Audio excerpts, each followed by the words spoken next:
नमो नमः। संस्कृत निधि चैनल में आपका स्वागत है।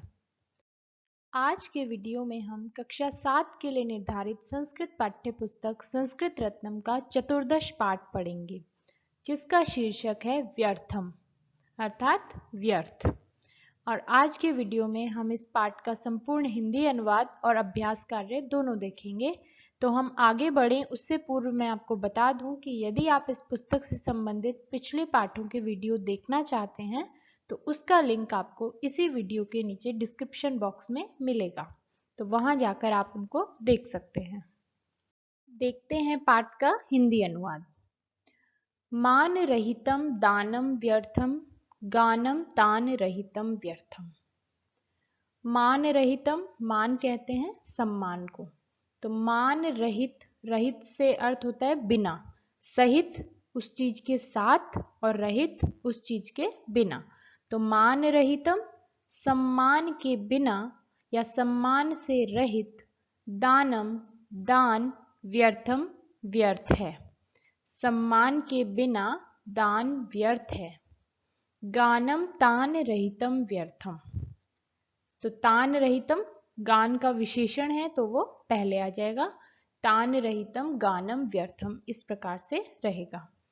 तान रहितम, तान किसको कहते हैं? सुर को। जब हम कोई भी गाना गाते हैं तो वो सुर में गाया जाता है, बेसुरा गाना अच्छा नहीं होता है।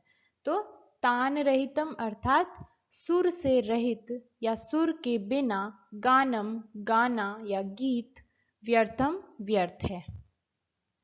यहाँ पर जो मान रहितम तान रहितम, ये मान रहित जो है वो दान का विशेषण है और दान विशेष्य है। इसी प्रकार तान रहित गान का विशेषण है। कैसा गाना? सुर से रहित, मान से रहित दान। तो आपको हमेशा एक बात का ध्यान रखना है, जब भी आप हिंदी से संस्कृत में अनुवाद करते हैं तो एक संस्कृत का नियम है कि जो विशेष्य और विशेषण होते हैं, विशेषण आपको पता होगा जो किसी भी संज्ञा या सर्वनाम शब्द की विशेषता बताते हैं, वे शब्द विशेषण कहलाते हैं। तो यहाँ पर मान रहित और तान रहित ये विशेषण है और दान और गान ये विशेष्य हैं, अर्थात इनकी विशेषता बताई जा रही है। तो जिसकी विशेषता बताई जाती है वो विशेष्य कहलाता है। तो संस्कृत में क्या है कि जो विशेषण और विशेष्य हैं, जब भी हम अनुवाद करेंगे तो उन दोनों में हमेशा समान विभक्ति, वचन और लिंग का प्रयोग होगा। अर्थात जो विभक्ति, वचन और लिंग विशेष्य का है, अर्थात जिसकी विशेषता बताई जा रही है, वही विभक्ति, वचन और लिंग विशेषण के होंगे। यहाँ पर देखिए, जो दानम और गानम है ये नपुंसकलिंग के रूप हैं और प्रथमा विभक्ति एक वचन है, दानम और गानम। तो देखिए मान रहितम और तान रहितम भी दानम और गानम के अनुसार ही लगे हैं। इसी प्रकार हम अगली पंक्ति में जाएंगे तो वहां पर जो योगः है ये विशेष्य पद है, तो ये पुल्लिंग का रूप है, इसलिए यहाँ पर रामः के समान योगः बना है। तो इसका जो विशेषण है सिद्धि रहितः, वो योगः के समान बना है। ऊपर ये नपुंसकलिंग के रूप थे तो विशेषण भी नपुंसकलिंग में बनेगा। इसी प्रकार अगर यहाँ कुछ मतलब हम कहते हैं शोभना बालिका, तो बालिका स्त्रीलिंग का रूप है, तो जो उसका अच्छी विशेषण है शोभना वो भी स्त्रीलिंग में आया है। तो यहाँ पर ये जो पाठ है वो विशेषण विशेष्य पर ही आधारित है। अगला देखते हैं, सिद्धि रहितः योगः व्यर्थः। सिद्धि रहित, सिद्धियों से रहित, योगः योग, व्यर्थः व्यर्थ है। व्यर्थ का मतलब होता है बेकार, जो कोई काम का नहीं है। तो सिद्धि के रहित, सिद्धि से रहित योग व्यर्थ है। बालः चरण रहितः व्यर्थः। अब चरण रहित विशेषण है तो वो पहले आएगा। चरण रहितः बालः व्यर्थः। चरण कहते हैं पैरों को, तो पैर से रहित बालः बालक, व्यर्थः व्यर्थ है। वस्त्र रहितः श्रृंगारः व्यर्थः। वस्त्र रहित, वस्त्र कपड़े, तो वस्त्र के बिना श्रृंगारः, श्रृंगार अपना जो साज सज्जा होती है वो, तो श्रृंगार व्यर्थ व्यर्थ है। वस्त्र के बिना श्रृंगार व्यर्थ है। अलंकारः सुवर्णरहितः व्यर्थः। तो सुवर्ण रहित विशेषण है तो वो अलंकार से पहले आ जाएगा। तो कैसे बनेगा? सुवर्ण रहित अलंकारः व्यर्थः। तो सुवर्ण रहित, सुवर्ण कहते हैं सोने को, तो सोने से रहित अर्थात सोने के अतिरिक्त जो भी होते हैं वे अलंकारः, अलंकार कहते हैं आभूषण को, गहने को।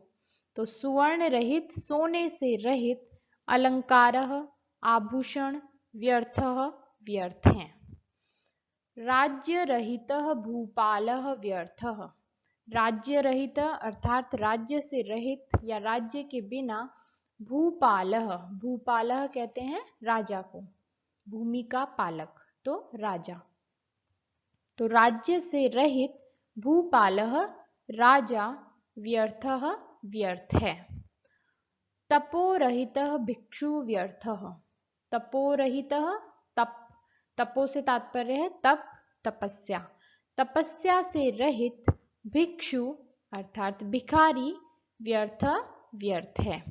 तपस्या से रहित भिखारी व्यर्थ है। मुष्टि रहितः कृपाणः व्यर्थः। मुष्टि कहते हैं मूठ को, मूठ रहित कृपाणः तलवार व्यर्थः, व्यर्थ है। अब मूठ क्या होता है? जो तलवार होती है उसके पीछे की ओर उसको पकड़ने का एक गोल सा बना होता है जिसमें हम हमारा हाथ डालकर उस तलवार को पकड़ते हैं। तो वो जो पकड़ने की जो वस्तु है उसे मूठ कहा जाता है, मुष्टि कहा जाता है। तो अगर किसी तलवार में वो नहीं है तो वो तलवार व्यर्थ है। तो मूठ रहित तलवार व्यर्थः, व्यर्थ है। बाणः पक्ष रहितः व्यर्थः। तो पक्ष रहितः बाण का विशेषण है तो वो बाण से पहले आएगा। तो वाक्य बनेगा पक्ष रहितः बाणः व्यर्थः। पक्ष क्या होता है? पंख। पंख से रहित बाण व्यर्थ है। अब पंख से रहित कैसे? जो बाण होता है उसके दोनों ओर पंख लगे होते हैं, तो वो पंख अगर उस बाण में नहीं लगे हैं तो बाण व्यर्थ है। वेद रहितः ब्राह्मणः व्यर्थः। वेद रहित अर्थात वेद से रहित ब्राह्मण व्यर्थ है। वेद 4 हैं तो अगर किसी ब्राह्मण ने वेद नहीं पढ़े हैं तो वो ब्राह्मण व्यर्थ है। वृक्षः फल रहितः व्यर्थः। अब फल रहित वृक्ष का विशेषण है तो वृक्ष से पहले आएगा। वाक्य बनेगा फल रहितः वृक्षः व्यर्थः। फल रहित अर्थात फल से रहित वृक्षः, वृक्ष व्यर्थ है। कहने का अर्थ है कि ऐसा वृक्ष जिस पर फल नहीं है तो वो वृक्ष व्यर्थ है।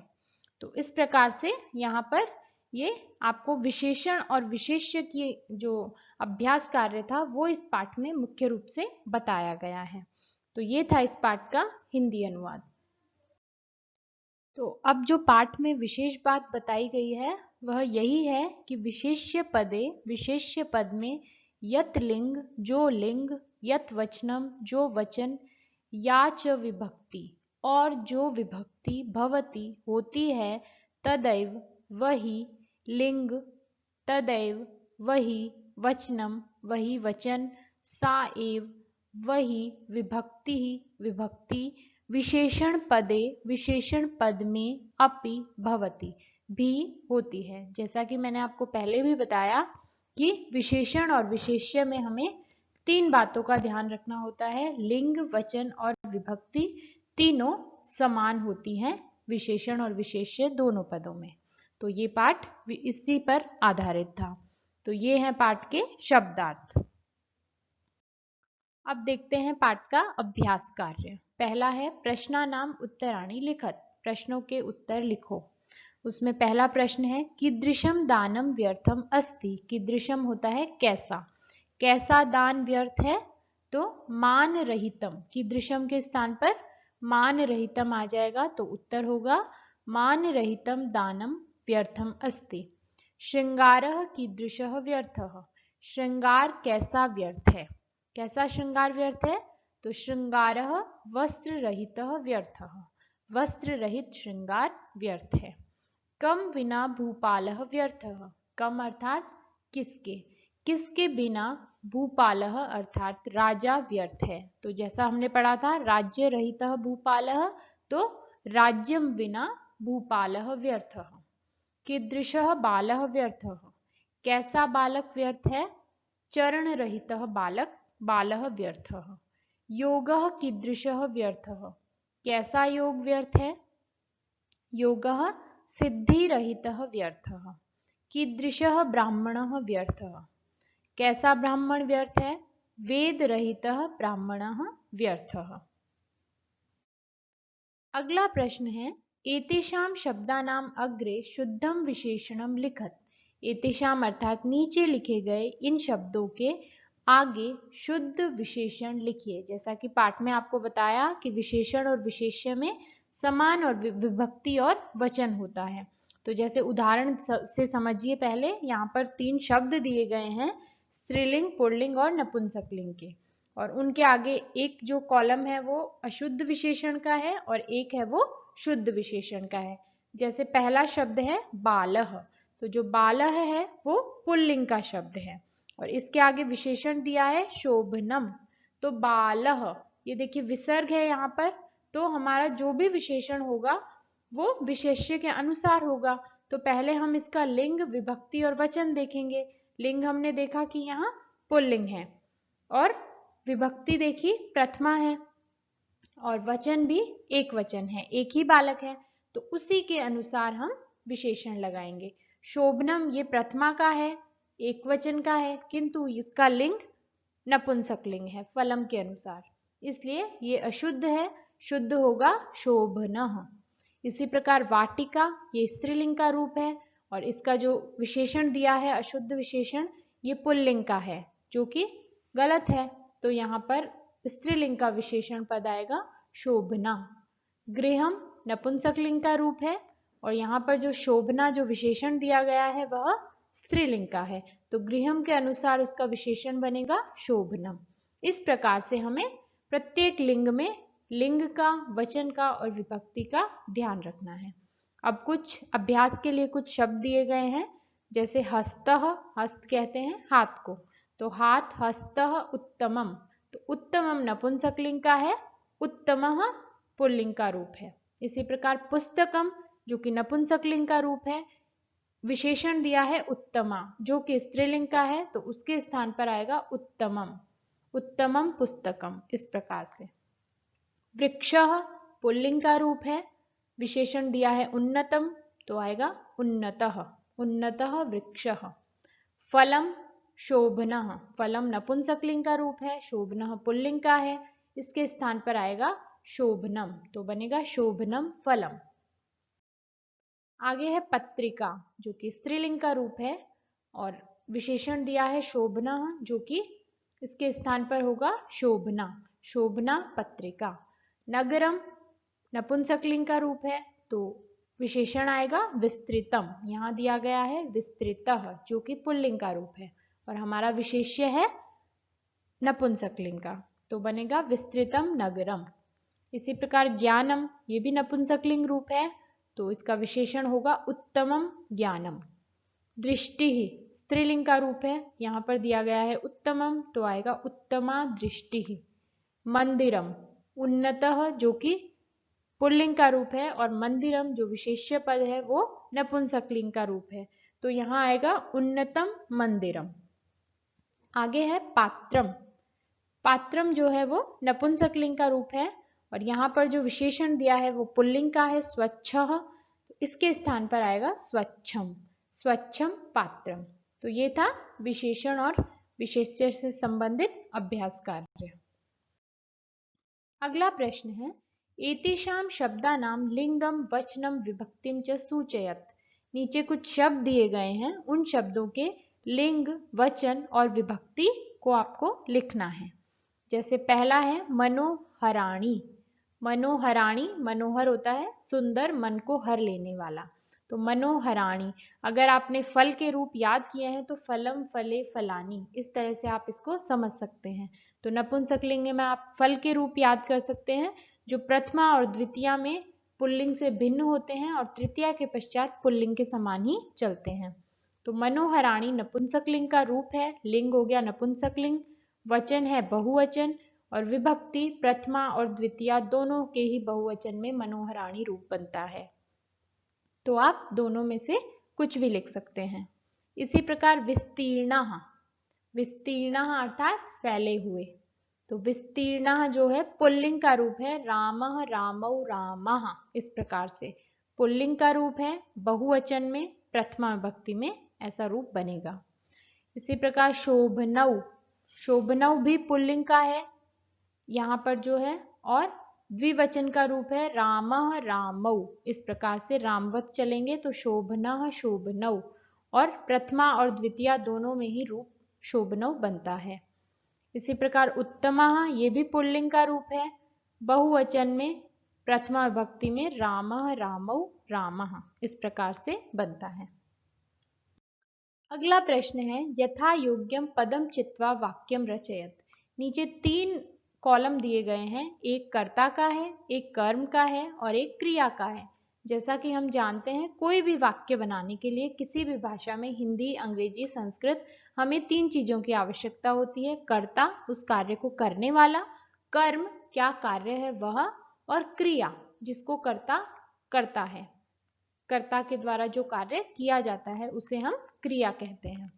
तो यहाँ पर भी वही तीनों कॉलम दिए गए हैं, पहला कर्ता का है, दूसरा कर्म का है और तीसरा क्रिया का है। तो आपको यथा योग्य पद को चुन करके वाक्य रचना करनी है। जैसे बालकः पुस्तकम पठति, बालक पुस्तक को पढ़ता है। आगे है मृदुला कथाम शृणोति, मृदुला कथाम अर्थात कहानी, शृणोति सुनती है। रमा धारावाहिनीम पश्यति, रमा धारावाहिनी कहते हैं धारावाहिक को, सीरियल को, तो रमा धारावाहिक पश्यति देखती है। मांडवी पादपम सिंचति, मांडवी पादप अर्थात पौधे को, सिंचति सींचती है। पत्रवाहक पत्राणि वितरति, पत्रवाहक कहते हैं पोस्टमैन को, तो पत्रवाहक पत्राणि पत्रों को, वितरति बांटता है। भारवाहक भारम वहति, भारवाहक अर्थात भार उठाने वाला, भार को वहति ढोता है या उठाता है। तो ये था इस पाठ का हिंदी अनुवाद और अभ्यास कार्य। यदि आपको पाठ से संबंधित कोई प्रश्न है तो आप मुझे कमेंट करके पूछ सकते हैं। वीडियो को लाइक और शेयर करें, चैनल को सब्सक्राइब करें। मिलते हैं अगले वीडियो में एक नए विषय के साथ। जयतु संस्कृतम।